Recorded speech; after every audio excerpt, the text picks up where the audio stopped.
اگر کوئی شخص جواری یا شرابی ہے اور اس نے اب توبہ کر لی، مسجد میں جاتا ہے، نماز ادا کرتا ہے، تو اب جو 5 وقتہ نمازی ہے تو اسے یہ نہیں چاہیے کہ اس پر طنز کرے کہ ابھی تک شراب پیتے رہے، ابھی تک جوا کھیلتے رہے اور اب مسجد میں آ رہے ہو، اب نماز پڑھنے کے لیے آ رہے ہو۔ ایسا کہنے والا اس کا انجام بڑا سخت ہوتا ہے۔ آؤ میں ایک عالم دین کی کہانی بتاتا ہوں۔ ایک عالم دین بغداد شریف میں رہا کرتے تھے، بہت بڑے عالم تھے، ان کے پاس ان کے بہت زیادہ طالب علم تھے، پڑھنے آیا کرتے تھے، ان سے علم سیکھنے آیا کرتے تھے۔ تو ایک دن عالم صاحب کا حج جانے کے لیے پروگرام بنا، تو انہوں نے اپنے شاگردوں سے کہا کہ چلو ساتھ میں چلتے ہیں۔ تمام شاگردوں کو ساتھ میں لیا اور نکل گئے۔ جانے کے بعد چلتے رہے، ایک گرجا گھر پڑا۔ گرمی بڑی شدید تھی، بڑی شدت کے ساتھ گرمی تھی، بہت تیزی سے دھوپ تھی، پسینے آ رہے تھے۔ تو کہا کہاں آرام کیا جائے، کوئی چھاؤں نظر نہیں آ رہی تھی، تو ایک گرجا گھر دکھ رہا تھا۔ عالم صاحب نے کہا گرجا گھر ہے، چلو اس کے سائے میں بیٹھ جاتے ہیں۔ گرجا گھر کے سائے میں بیٹھے، آرام کیا، تو وہاں پر آرام کرتے کرتے نیند آ گئی۔ تو بچے جو تھے، شاگرد تھے، وہ سو گئے اور عالم صاحب کو نیند نہیں آئی۔ عالم صاحب اٹھے اور وضو بنانے کے لیے پانی تلاش کرنے لگے۔ پانی تلاش کر رہے تھے تو پانی تو نہیں ملا۔ گرجا گھر کی چھت پر ایک لڑکی دکھائی دی، بڑی حسین و جمیل خوبصورت لڑکی تھی۔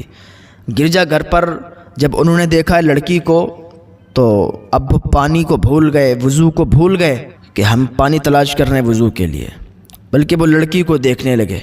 لڑکی کو دیکھ رہے تھے، لڑکی تو آنکھوں سے اوجھل ہو گئی، لیکن ان کا دل جو تھا اس لڑکی پر آ گیا۔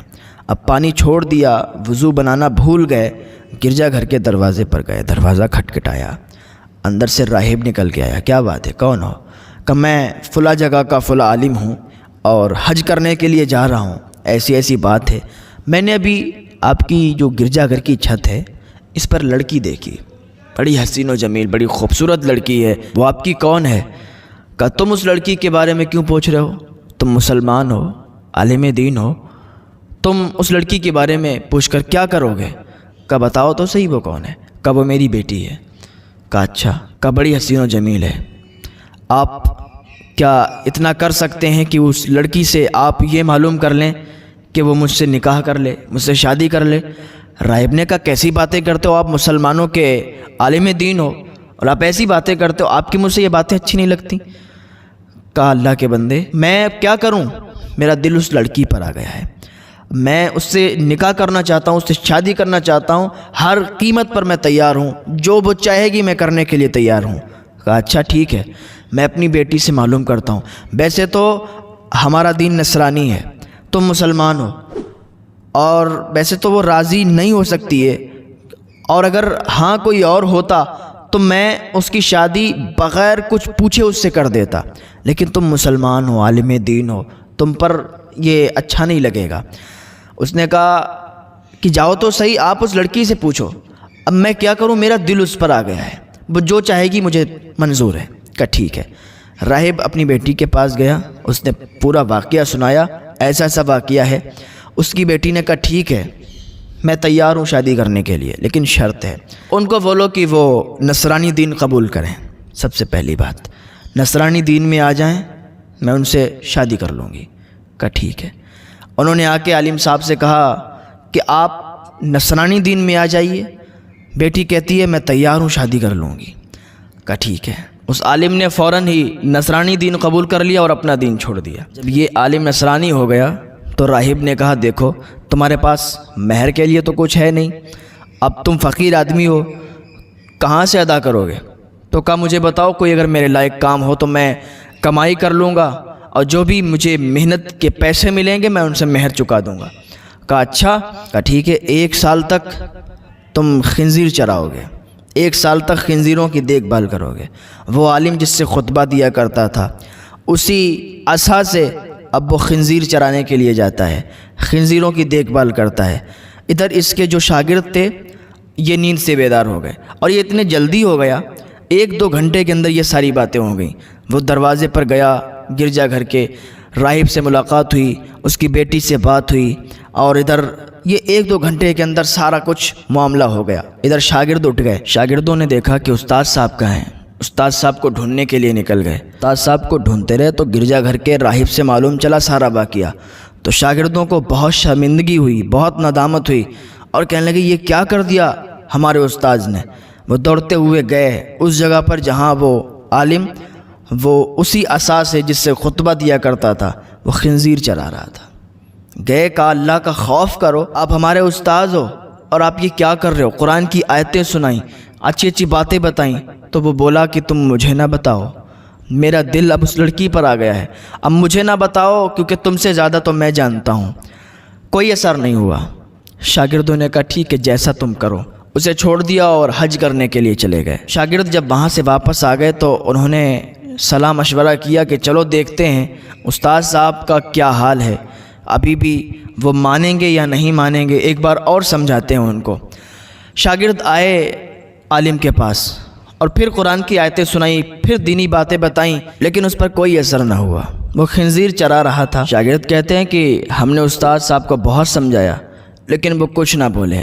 ہم پھر اپنا حسرت زدہ دل لے کر ادھر سے واپس ہوئے تو ابھی ہم تھوڑی دور ہی چلے تھے کہ پیچھے سے آواز آنے لگی، ایک آواز آ رہی تھی، رکو رکو رکو اللہ کے بندو رکو۔ جب پیچھے مڑ کر دیکھا تو وہ کوئی اور نہیں تھا، وہ ہمارے استاد صاحب تھے۔ وہ آواز دے رہے تھے رکو، ہمارے قریب آئے اور کہنے لگے سنو، اللہ کے سوا کوئی معبود نہیں، اللہ کے سوا کوئی معبود نہیں، محمد صلی اللہ تعالیٰ علیہ وسلم اللہ کے رسول ہیں، میں گواہی دیتا ہوں۔ استاد صاحب نے کہا یہ جو سب آپ نے دیکھا ہے نا، یہ سب ایک آزمائش تھی، مجھ سے کوئی خطا ہوئی، اللہ تعالیٰ نے یہ عتاب لیا اس کا، اور میں آزمائش میں تھا، میں نے اب توبہ کر لی ہے۔ جو تم نے دیکھا ہے ابھی تک ان ساری باتوں سے میں نے توبہ کر لی ہے اور الحمدللہ میں ٹھیک ہوں۔ شاگرد کہتے ہیں ہمیں بڑا خوشی ہوئی، ہم بہت خوش ہوئے اور استاد صاحب کو لے کر اپنے استاد صاحب کے ساتھ پھر ہم بغداد شریف لوٹ آئے۔ شاگرد کہتے ہیں کہ ویسے ہی اسی طریقے سے ہم پھر استاد صاحب کے پاس پڑھنے لگے۔ ایک دن استاد صاحب کے پاس پڑھ رہے تھے تو دروازے پر کوئی آیا، دروازہ کھٹکھٹایا اس نے، تو ہم نے دروازہ کھولا، دروازے پر ایک خاتون تھی، ایک عورت تھی۔ اس عورت نے کہا کہ ہم آپ کے استاد صاحب سے ملنا چاہتے ہیں، ان سے بولو کہ فلاں راہب کی بیٹی ان سے ملنے کے لیے آئی ہے۔